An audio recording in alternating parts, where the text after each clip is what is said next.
This guy, Holmdahl, has maybe one of the most wild military careers ever.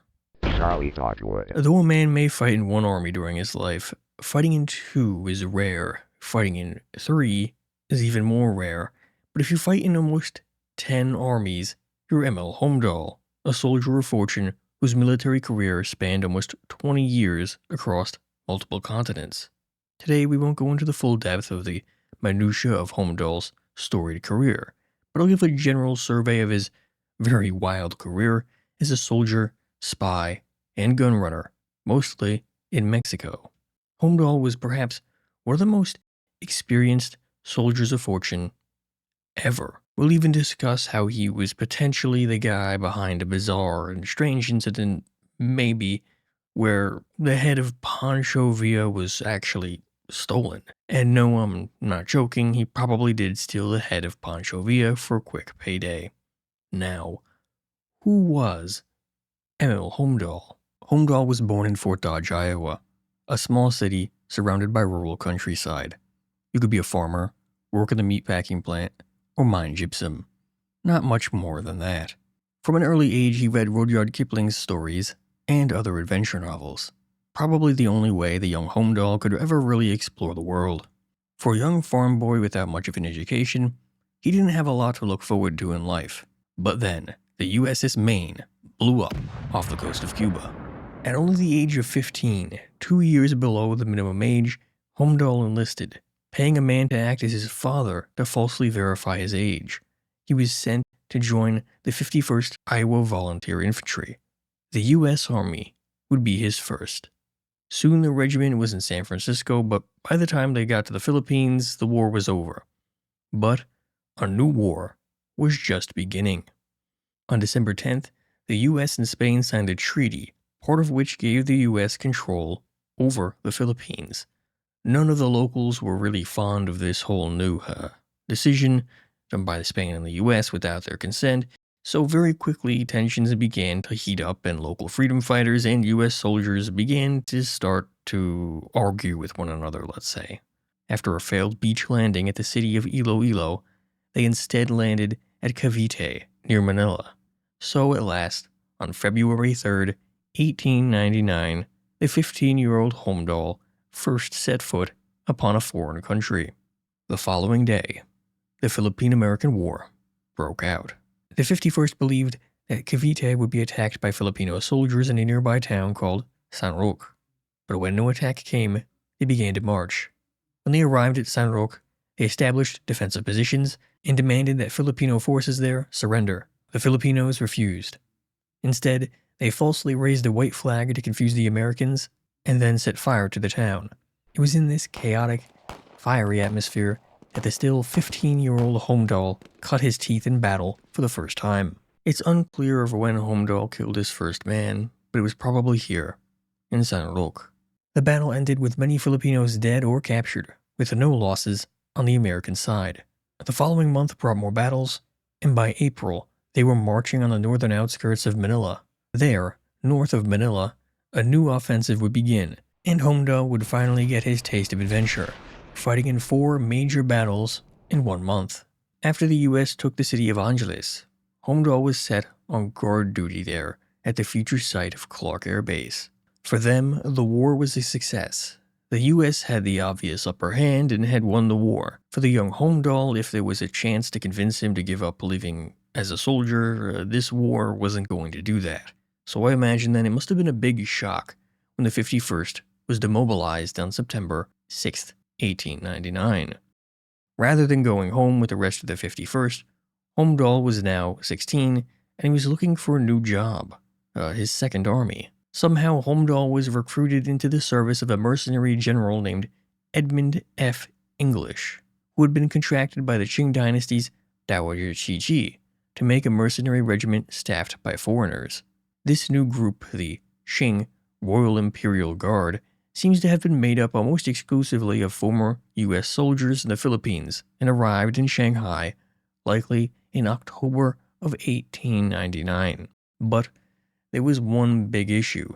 The righteous and harmonious fists, also known as the Boxers, were starting to mobilize across the country in response to imperialist actions destabilizing China. By 1899, the situation was starting to really get out of hand, and soon after Holmdahl arrived, the new Qing Royal Imperial Guard had their funding cut by the embattled Dowager Qi, and so he became a drifter. Holmdahl somehow managed to get a ticket back to the Philippines in June. Upon his arrival, he enlisted as a private in the 20th Infantry Regiment, snagging a $500 enlistment bonus and a state-of-the-art Krag Jorgensen rifle. With the rifle's long range, Holmdahl began to hone his skills at marksmanship and would become a crack shot.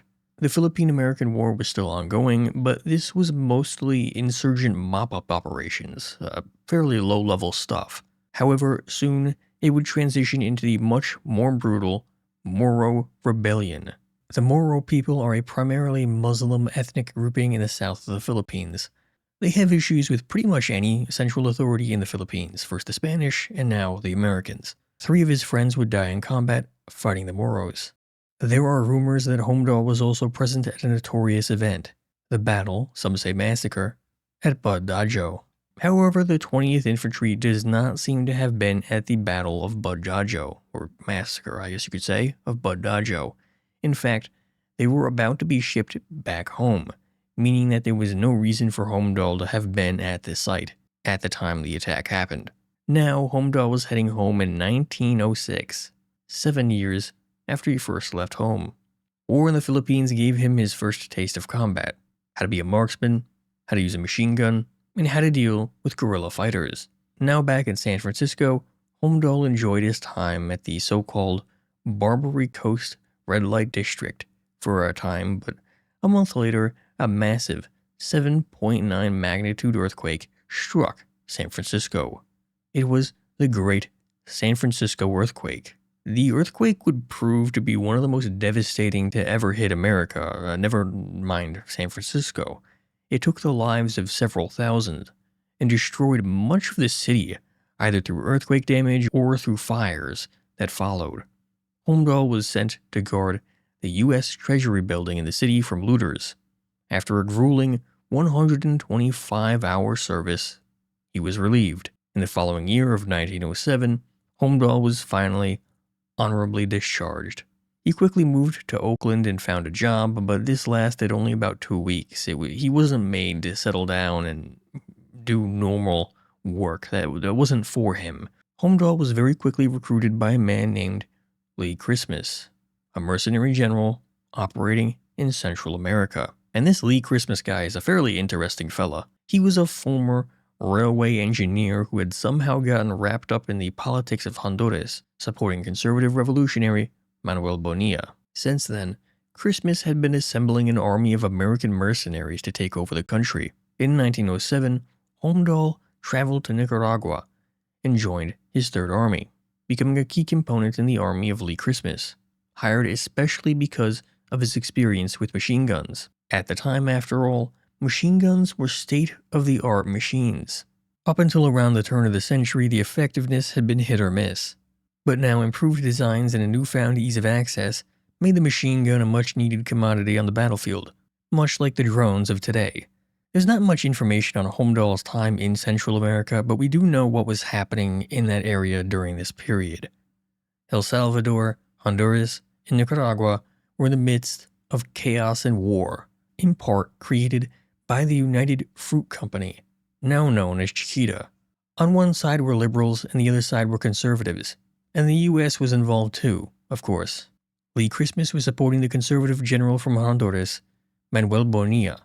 However, the government ran by liberal Miguel Davila was supported by Nicaraguan leader Jose Santos Zelaya. Zelaya's Nicaraguan army provided troops with machine guns, and this routed the mercenary army of Christmas in 1907, not long after Holmdahl had arrived. Christmas and Bonilla went into exile, and Holmdahl likely followed. By 1909, the mercenary army was back in Central America, and things had totally gone against Jose Santos Zelaya. And so, not only was the Nicaraguan government overthrown, the U.S. forced a peaceful transfer of power in Honduras to Manuel Bonilla. Lee Christmas and Holmdahl had won. Holmdahl then left Lee Christmas and smuggled weapons to Colima in Mexico before returning to the U.S. now setting up shop in Los Angeles. Though he wasn't aware of it at the time, he would be returning to Mexico very soon and would be spending a very large part of his life there. You see, around 1909, Mexico was starting to have some problems. Over the past 30 or so years, Mexico had changed. Railroads, factories, mills, mines, and crops. All the wealth that Mexico could have dreamed of. It was on the verge of becoming a prosperous nation, it might seem. But in truth, this wealth was hoarded by the elites of Mexico, like its dictator Porfirio Diaz, or American investors. The Mexican Revolution was right around the horizon. In Los Angeles, Holmdahl would see an advertisement, wanted, man with military experience who has a nerve and is single. This wasn't a dating ad, by the way, though it does kind of sound like that. This was a recruitment ad for a very particular group, and Holmdahl very quickly responded to the ad right away, and he was invited to a series of midnight interviews on the rough side of LA. At the end of these interviews, he was given an envelope with $100 and was brought to meet several Mexican revolutionaries. The leader of these men, Ricardo Flores Magon, was the head of the Magonists, an anarcho-communist rebel group. I think it's unlikely that Holmdahl was actually like some sort of enthusiastic anarcho-communist, right? But the money apparently was quite good, so he accepted. Holmdahl was deposed as a representative of an American mining company in Enter Mexico, heading down to the city of Tepic, capital of the Mexican state of Nayarit. Very quickly he charmed the governor there, scouting enemy forces and discovering a secret weapon cache. It was a big victory for Holmdahl's first time spying, or would have been if he wasn't caught, because he was very quickly found out. Rurales, Mexico's mounted police, surrounded the hotel he was staying at, but Holmdahl escaped down to the street below, but by coincidence ran into a group of policemen. Both groups were shocked, but Holmdahl pulled out a revolver and let a shot fly, hitting a policeman. Holmdahl ran off, firing back at the police and the rurales as the chase grew more and more chaotic. Holmdahl even stole a horse and rode into a crowd, hoping that the rurales wouldn't fire into a group of civilians. They did, and Holmdahl's horse was injured, so he stole another one, and so he rode off, managing somehow to escape from both the rurales and the police. For 4 days, he lived off the land and rode hard, crossing Mexico and almost reaching the Gulf of Mexico on the other side of the country. Ultimately, the rurales would catch up to him and drag him into custody. All of the trouble he caused earned him a knife in the leg and a beating when he refused to sign a confession. The following day, a friendly guard untied Holmdahl, and the pair escaped into the mountains.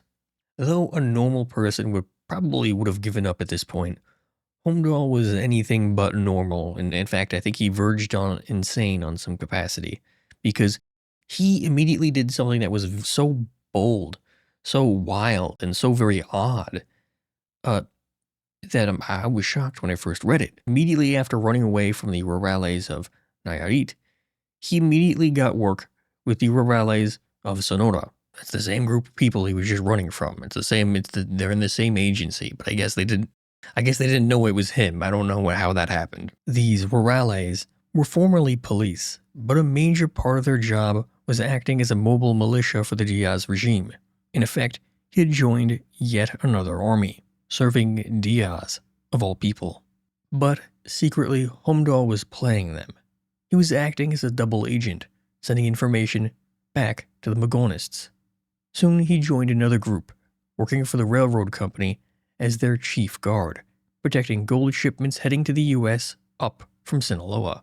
One day in late October of 1910, a group of bandits stole horses from his camp, and Holmdahl hunted them down, and when he found them, he discovered that these were not actually bandits, but rather peasants, who stole the horses for the cause of a man named Francisco Madero.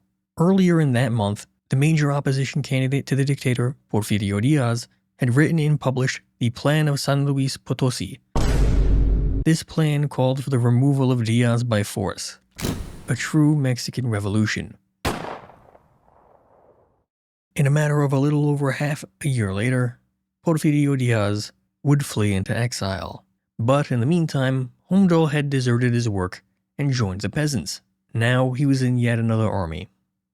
His own. Holmdahl and his own force rode about, capturing small villages around Nayarit, eventually even setting up his own bomb factory and linking up with another revolutionary named Martin Espinosa. The pair would continue to attack towns in Sinaloa and Nayarit. In one town they captured, there were many prisoners, so Holmdahl and Espinosa weren't sure what to do.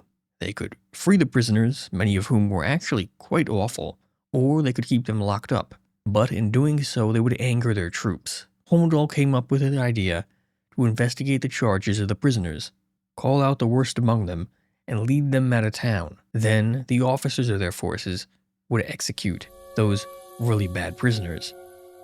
The following day, the rest of the prisoners were freed and joined them, none the wiser of what had just happened to their fellow compatriots.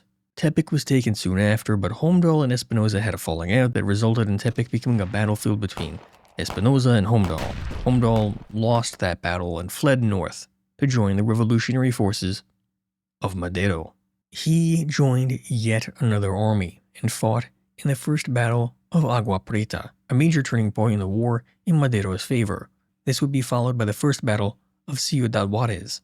At that battle, novel tactics of breaking through defensive lines by blowing holes in buildings and rotations of attackers to keep the troops rested won the day for the rebels.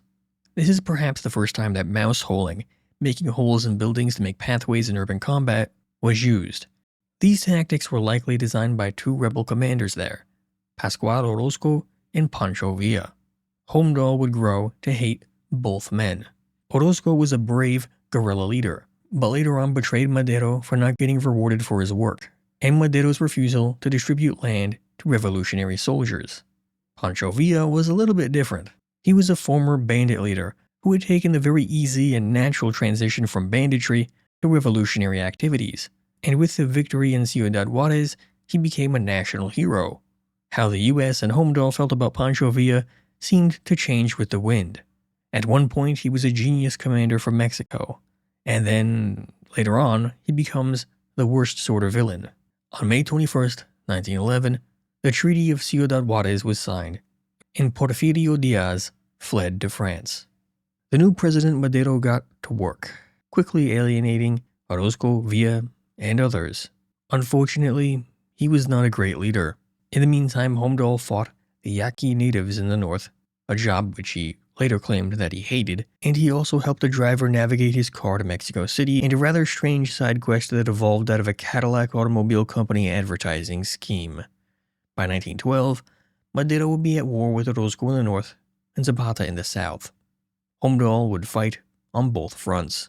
He was a busy fighter, even writing a letter detailing his experiences and skills in the situation that the US intervened into Mexico, smuggling it to his mother in Oakland, who would then send the correspondence on to Washington. These letters from Holmdahl continued to fly into Washington, with him providing pieces of information about Zapata, and even very bizarre claims that Japanese soldiers were active in the Mexican Revolution, and there was at least one that we know of who was actually in Mexico fighting for the revolutionaries. These letters would only increase in frequency when he joined the Mexican Secret Service, ran by a German, of all things, named Felix A. Sommerfeld.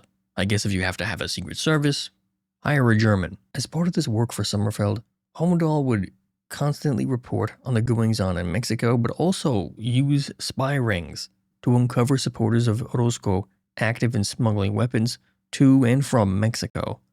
Soon, Holmdahl added the U.S. Secret Service to his list of allies. But fighting Zapata was hard work, harder than spying.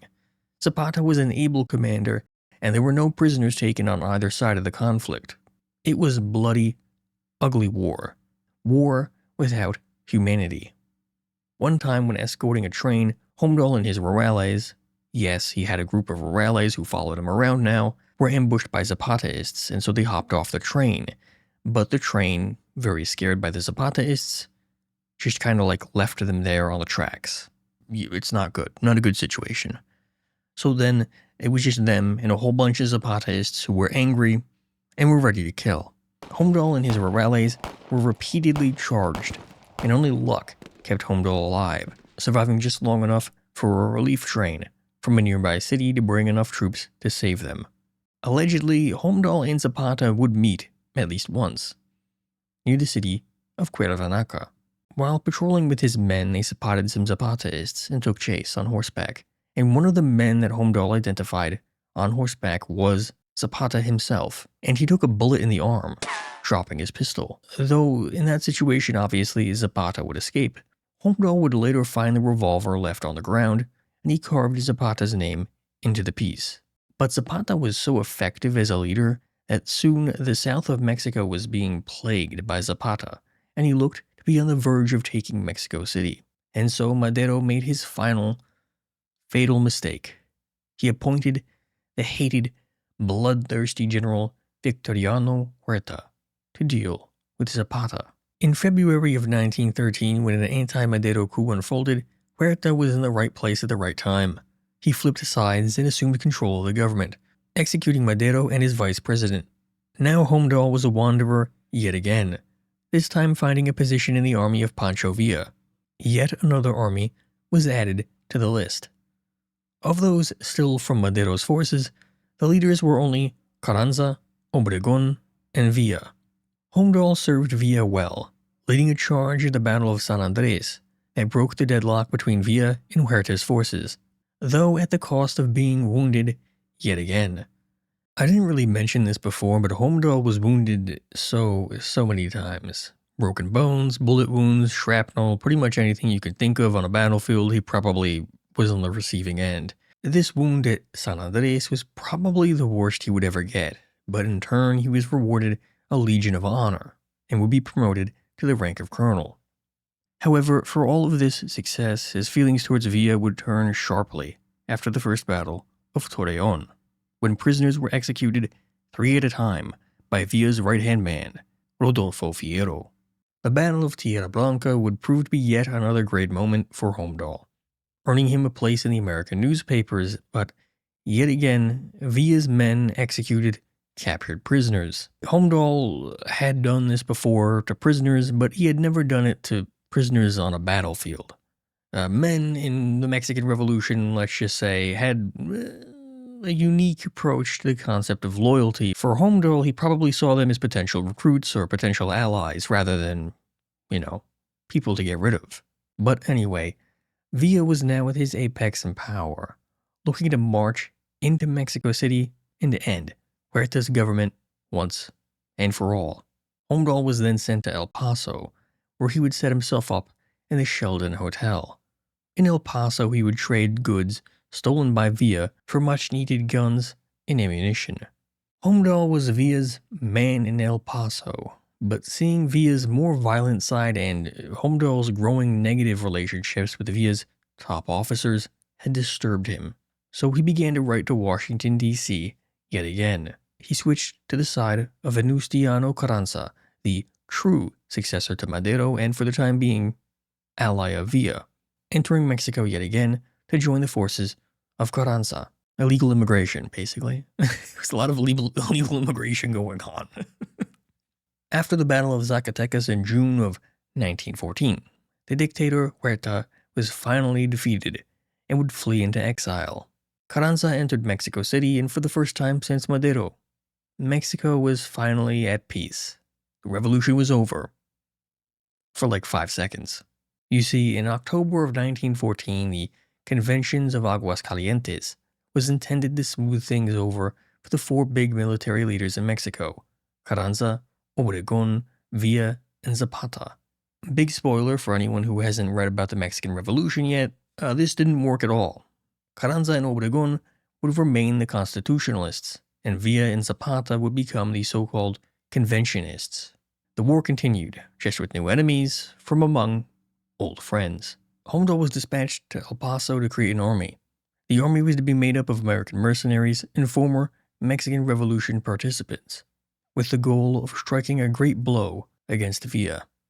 One of the men he tried to recruit, a man named Frank Heath, was actually an undercover agent for the U.S. Immigration Department. This mistake and pretty much the open telegramming back and forth between Holmdahl and the arms dealers meant that the federal government caught wind of Holmdahl's various ventures in El Paso. On the day that the operation was to start, federal agents arrested the mercenaries and the man himself.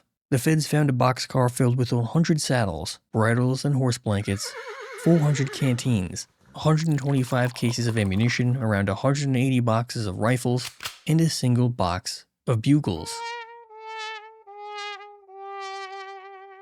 By recruiting for a foreign army on U.S. soil, Holmdahl had violated the federal neutrality laws that were implemented in 1911.